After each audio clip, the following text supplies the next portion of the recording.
Hello, students and graduates. Before I introduce you to the following session, I want to say that there have been some updates in relation to my accounts for the Ph.D. Launch podcast. I deeply apologize for misleading you to wrong accounts, as mentioned on the introduction episode, as I was not expecting that there were some warning signs when trying to put special characters or dots. With this in mind hereafter, I want to thank those who listened and shared the pilot session, and once again, I am sorry for this confusion with the account creation. Therefore, for Gmail, luisphdlaunch@gmail.com. For social media, Facebook at PhDPodLaunch, Instagram at PhDLMF, Twitter at PhDLaunchcast, and my website, phdlaunch-podcast.com. Many thanks, and let's move on to the new episode.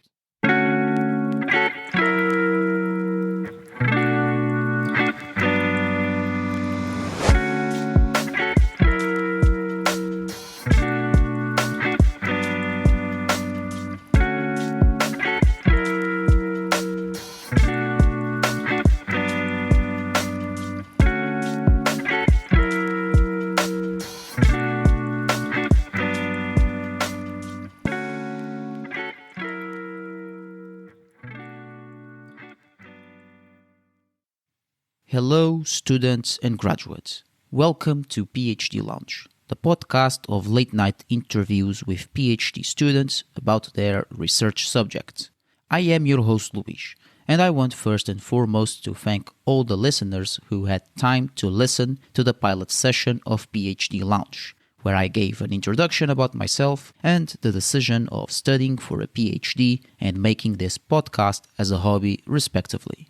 Its reception was positive, and I hope that such positivity, with commitment and work, of course, will continue throughout further episodes. And if you want to provide feedback on what I should improve in the future, drop me an email at luisphdlaunch@gmail.com, as feedback will always be a grateful gesture from you while I am writing, recording, and editing content about PhD.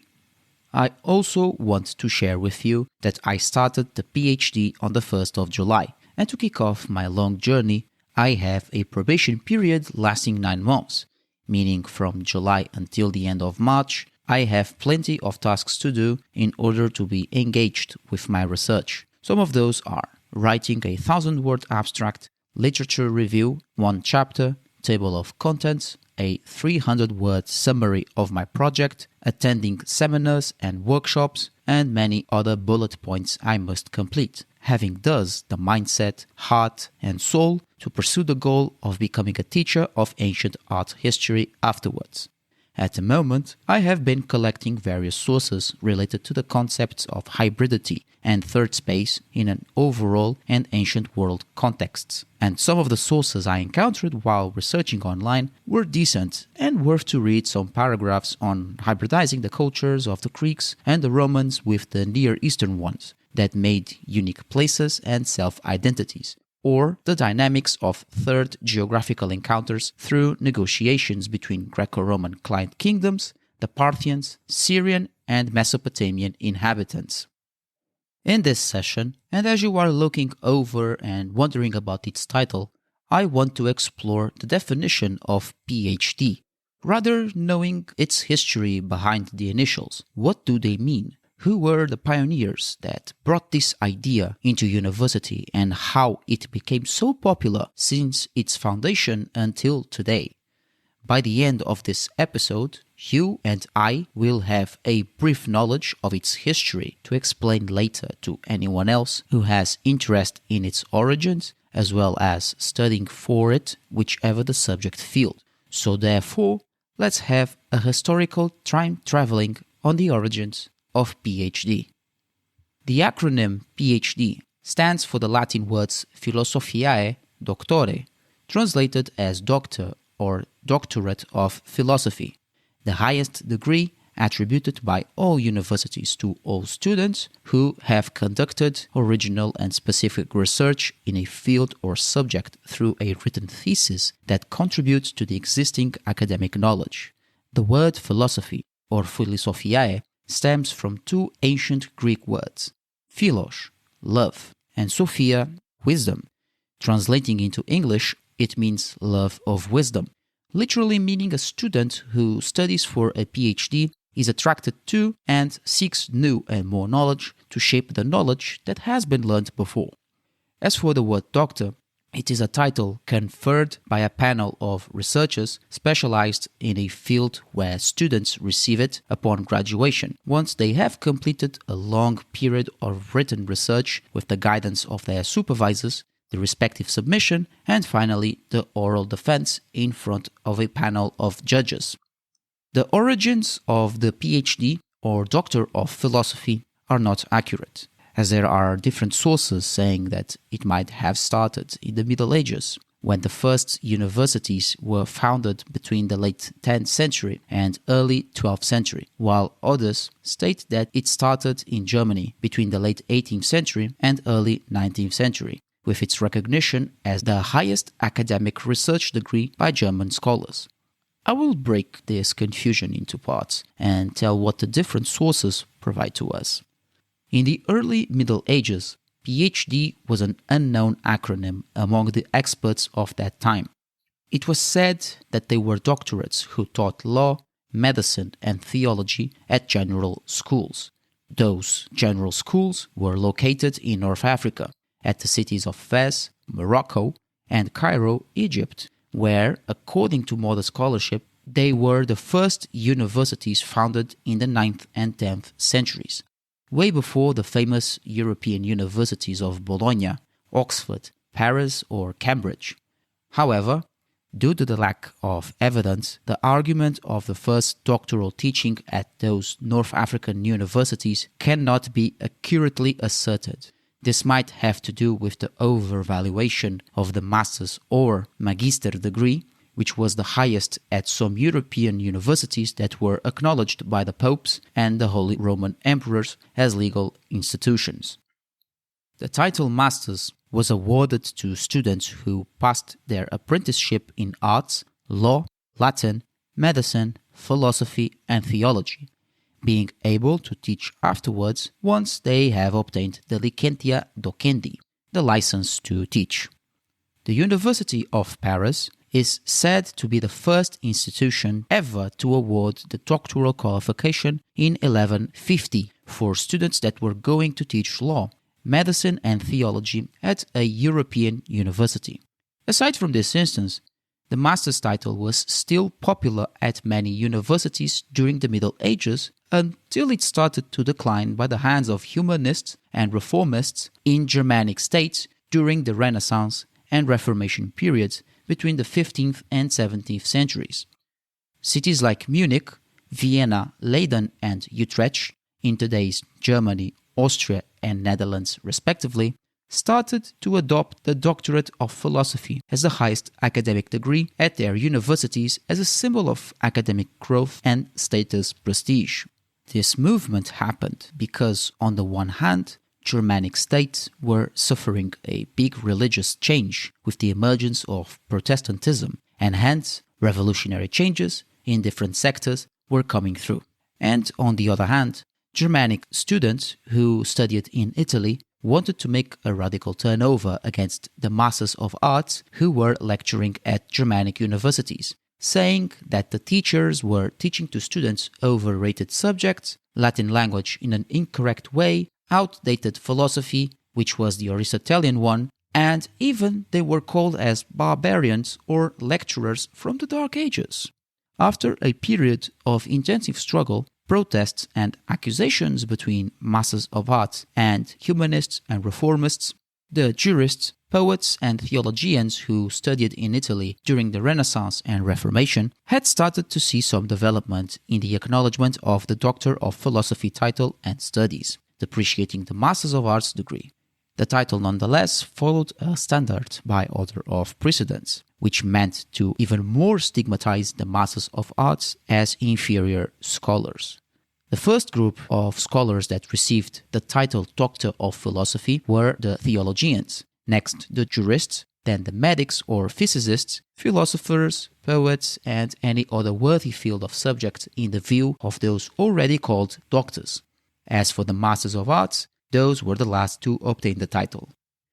Resistance from the Magistri of Arts, however, also had their showtime. For instance, Veit Amerbach, German poet and teacher of philosophy at the University of Ingolstadt, made a protest in the second half of the 16th century, when he wrote poems, manuscripts, and books to avenge the Masters of Arts, as well as destroying any documents related to Doctor of Philosophy studies. Amerbach, with this, wanted equality and dignity for the title of Masters, with the doctoral one, where he reclaimed that the Magistry of Arts ought to have the same ceremonial title awards, academic podium or cathedra, and the same level of treatment amongst lecturers while teaching students.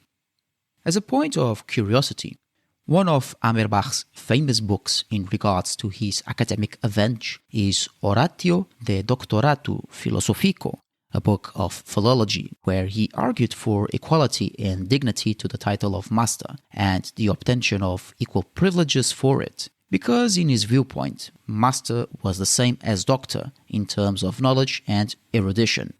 Between the second half of the 16th century and early 17th century, there were other attempts of conspiring against the doctors of philosophy, where the Masters of Arts changed intentionally their title to other ones such as Sumus Philosophiae Gradus, Pro Suprema in Philosophia Laurea, or Ad Sumos in Philosophia Honores.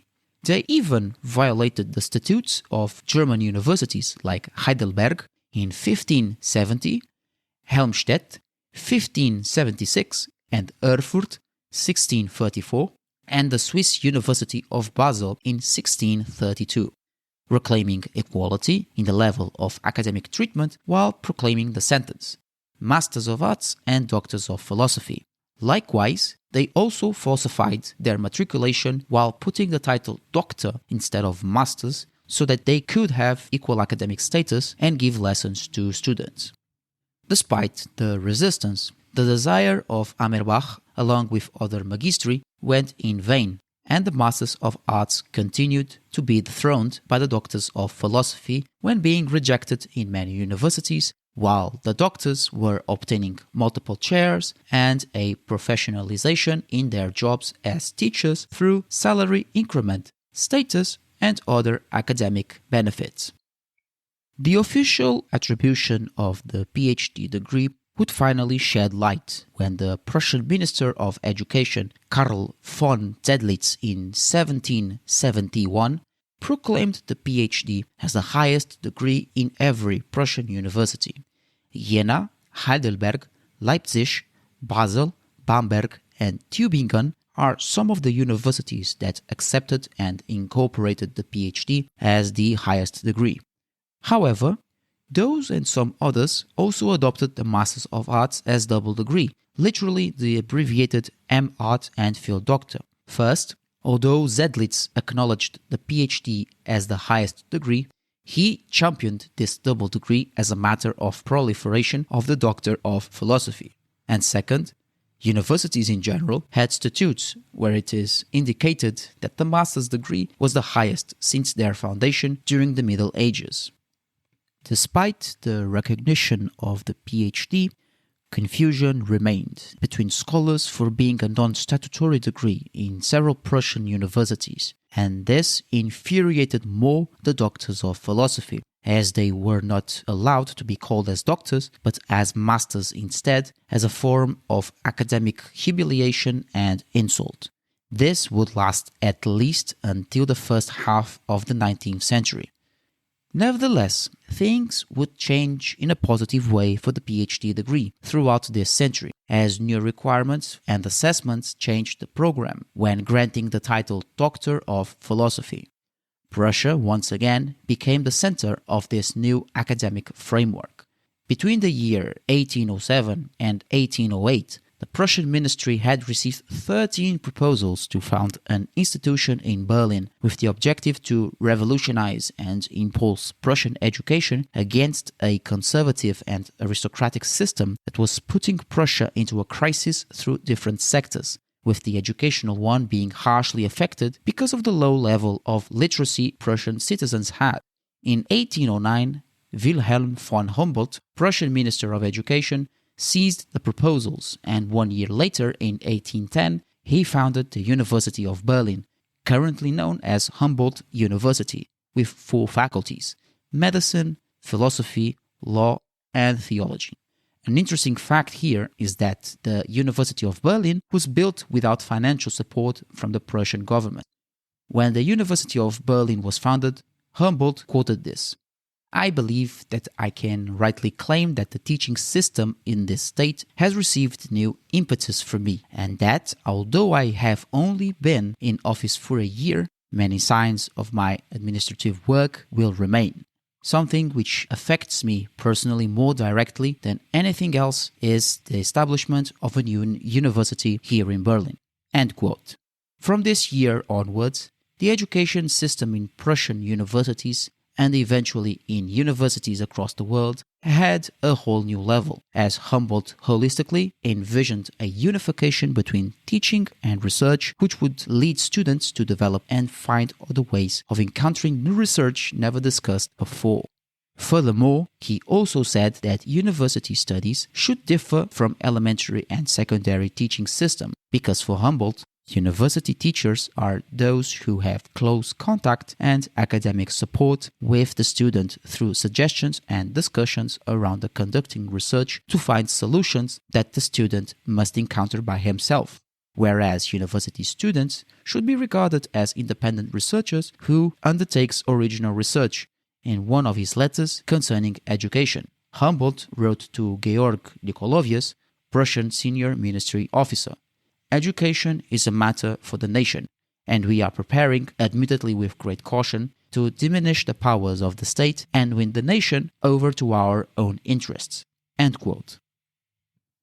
This would also affect the Ph.D. degree, as the doctorate of philosophy was finally the highest, and as well a single degree above the Masters of Arts, with the latter being the second degree in university, and students had to follow new requirements and assessments in order to obtain the title.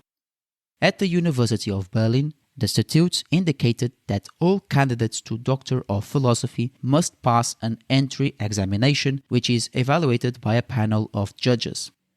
This would be like the actual research proposal Ph.D. candidates do beforehand in order to be admitted into doctoral studies.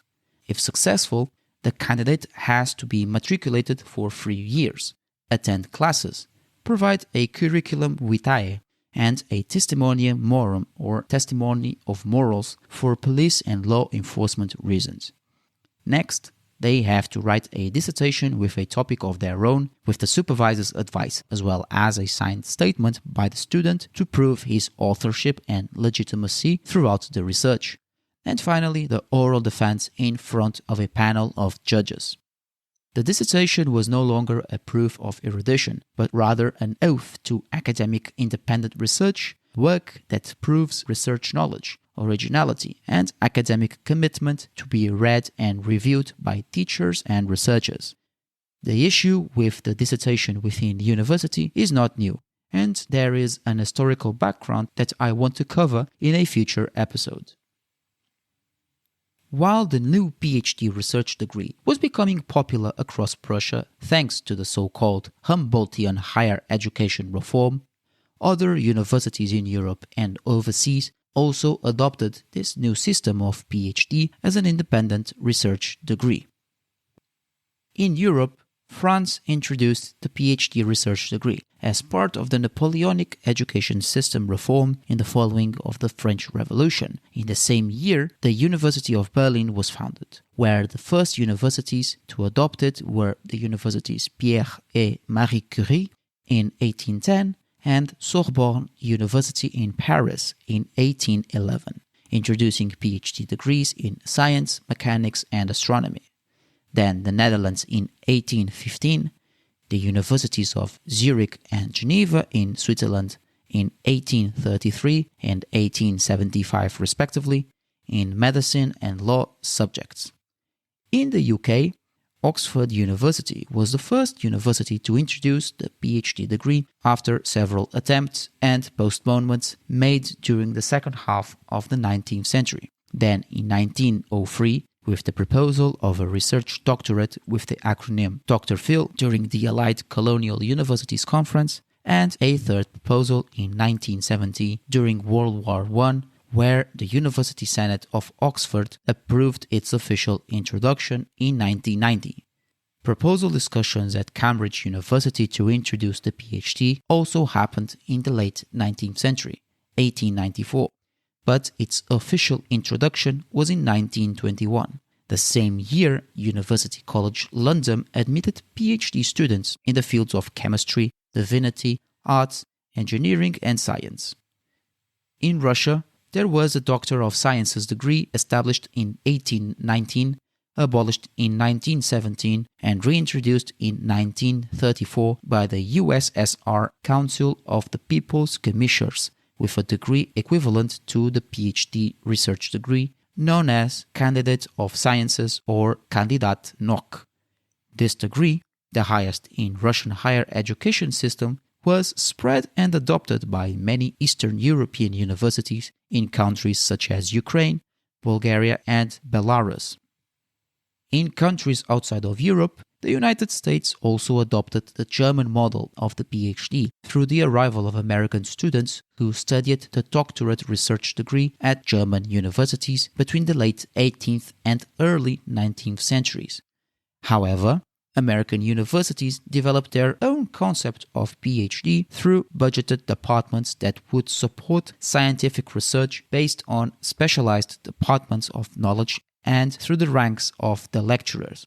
To some extent, American universities would only seek the elite professors to teach at their universities. Nonetheless, celebration on introducing the Ph.D. research degree was notable, with Yale University being the first to adopt and award the Doctor of Philosophy in 1861 in the field of classics and physics. And between the 1870s and 1880s, Johns Hopkins, Chicago, Harvard, and Columbia universities were the next institutions to introduce it. In 1897, Canada absorbed the culture of the Ph.D. research via the Americans, with the University of Toronto, founded in 1827, to be the first institution to award a Ph.D. in physics, although some scholars mention the year 1900s when Canada had introduced it as the highest degree and the first award in that field at that university to physicist Sir John McLennan. After the Second World War, the Humboldtian model of Ph.D. research degree expanded exponentially to many countries around the world and within different fields like education, history of art, sports, veterinary, botanics, biochemistry, or astrophysics. And thanks to its popularity and the large growth of new research fields, a demand for more professionalized professors in various fields became higher to support future doctors of philosophy. Today, studying a Ph.D. in the 21st century continues to be a historical fashion while enrolling and holding the Doctorate of Philosophy title after several years of research. A 2017 craft chart by OECD shows that 25% in average of students are enrolled in a Ph.D., whereas a 2018 table graph depicts a rate over 100% of doctoral holders who are employed. As a concluding remark, the advent of the title and studies of Doctor of Philosophy became a long altercation of erudition between scholars since the universities were founded in the Middle Ages, with the Masters of Arts mentioned as top degree in their statutes. Ph.D. became later the top requirement for those who enjoy absorbing more knowledge, but also for those who want to lecture at university. Before Humboldt's model, Ph.D. was a mere title attribution of scholars who reached a high level of academic knowledge to fight against the Masters of Arts and a conservative education system that was resisting against new discoveries and updates. The year 1810 was the wind of change in PhD studies, as the knowledge of students were tested through written evidence that, to some extent, ought to convince a panel of judges and no longer through word of mouth. Thanks to Humboldt's model, there are more students enrolling and graduating every year as doctors of philosophy today, through other ways of doing research with different methodologies and creation of various theories and arguments. And with that, it is time to finish this session. I hope that I have covered the essential details about the history of the PhD studies while providing some facts regarding how the initials emerged and its popularity with the few sources that I found on ebooks and articles about PhD. If I have missed some relevant information, please send your feedback to my email luisphdlounge@gmail.com, and I will have the pleasure to overview it in the next session. Once again, I apologize for the confusion with the creation of the account, hoping that everything from now on will be fine. Whilst you listen this episode, whether through Anchor FM, Spotify, SoundCloud, Google Podcasts, or other podcast platforms of your preference, please consider sharing it on your socials and with your friends, as it will help me to continue to produce more content about PhD, as well as trying to approach PhD students to have a drink and chat about their research in the near future. You can use the hashtags PhD Lounge, Late Night, and Interviews to search and share the podcast. Consider also to follow my socials: Facebook at PhD Pod Lounge, Instagram at PhD LMF, and Twitter at PhD Loungecast, and my website as well, phdlounge-podcast.com. Thank you all for listening. It has been a pleasure.